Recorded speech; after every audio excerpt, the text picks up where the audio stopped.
Uh, Yeah. Hi, so cute. So nice to see you. How are you doing? Do we answer these questions? How are you doing? No, oh my God, you're the first person to understand that we don't answer that Okay. question. No, but literally, like that is what everyone asks at first, and I'm like, I don't know if you want the real answer or you have the time. Okay. So how are you coping with quarantine? I bow down to you. I know that you're with your family and with a lot of family. I'm overwhelmed by just my significant other, fiancé. So I bow down to you that you can cope all Yeah, of the family. How is it going?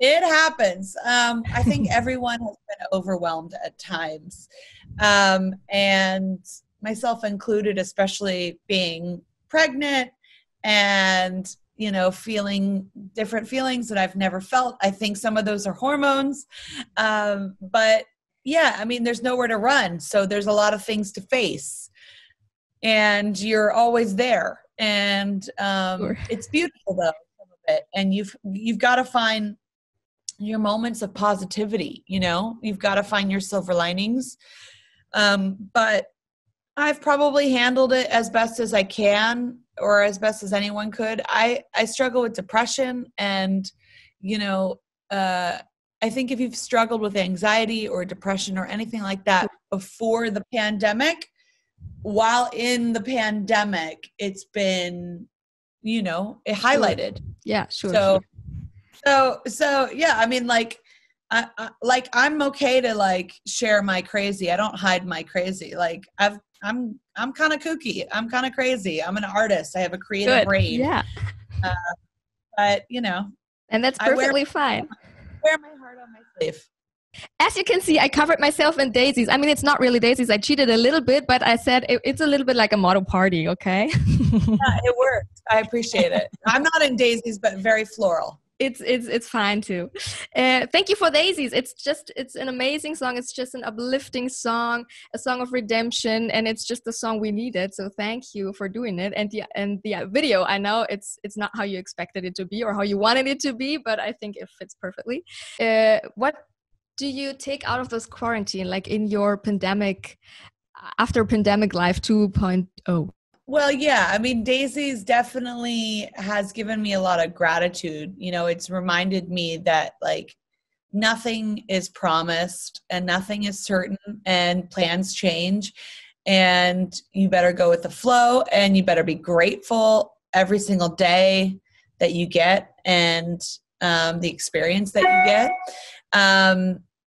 I think what I'll take away from all of this is just a little bit more balance, and the ability to kind of, make sure like family is important, and family's always been important to me, but finding that balance and not working myself till I'm not feeling well. A lot of people Yeah. will work until their health goes left. Yeah. And you can't afford to work like that anymore. No. And why? Like, because at the end of it all, at the end of your life, do you say, oh, I wish I worked one more day?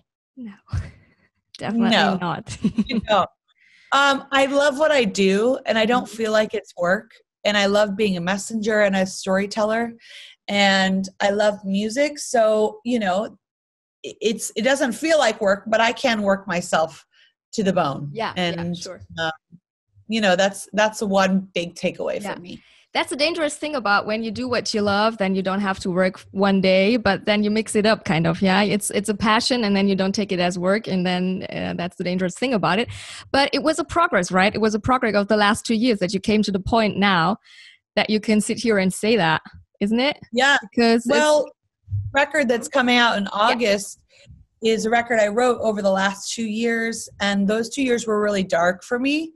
But I found that light at the end of the tunnel, and this record is really hopeful. And, I don't know where we'll be in the world August 14th, but I think that the message of hope never goes out of style and is always timely and necessary, especially when we're in our darkest days. Sure. So I do hope that this record brings, you know, a smile back to people's faces if they've lost it. And it, you know, it's there's like a song on the record called Teary Eyes, and it's basically about dancing through your tears. And I think that's exactly appropriate right now. Dancing it off. Yeah. I do that a lot of times. It's like, yeah. Perfect. How far are we with the album? Is it done? Is it halfway done? Is it 90% done? I have been putting my finishing touches on it while in quarantine. I actually I want to show you. I'll show you the funny thing. My brother-in-law is a producer. He's a musical producer. He's Danish. And we basically set up a very small little situation in one of the bedrooms and record, we're recording. Getting creative, right? I see. This is me recording. This is you recording the album. The end of the record with my brother-in-law in our own little video rig. I love that. Yeah, it's very sweet. Very sweet. Yeah. So how did, let's say, your journey from the last 2 years, how did it change the way you make music or the way you made this album? I was making my 5th record. I didn't know I was making a record. I was just writing continually. And then I ended up with all these amazing songs. And I was like, I got to put them in one package and give them, like that. And last year is when we started talking about it actually being a record. Oh, wow. And it was while I was, pregnant. Yeah, sure. And so I was like, well, I can't really do it. I can't tour this record traditionally. Man, I guess everyone else isn't doing it either. Yeah. We're all kind of in the same boat, and I feel a little less FOMO because of it. But I know everybody's going to be out and about next year for sure. Sure. I will too. Do you already have a favorite song, or do you now recognize when you sing an album, what people say that your baby girl hears the music and maybe she's already dancing? Do you already have a favorite song on the album, and does your baby girl already have when she's kicking and dancing in your belly? Do you feel something like that? That doesn't happen, but there is a song on the record called What Makes a Woman. That is a hope I have for my future child, is that she doesn't have any limits on any of her dreams or what she wants to be or who she thinks she is. And, she can change whenever she wants. She doesn't have to, she can try everything on if she wants. Wonderful. About what fits. And so I think that song is important to me and important for her. Okay. Wonderful. Wonderful message. Thank you so much. I think we're running out of time, sadly. Oh, good. But thank you so much. I wish you all the best, all the love for you and your little family. Yeah. I wish you all the best. Take care. Bye. Thank you for wearing.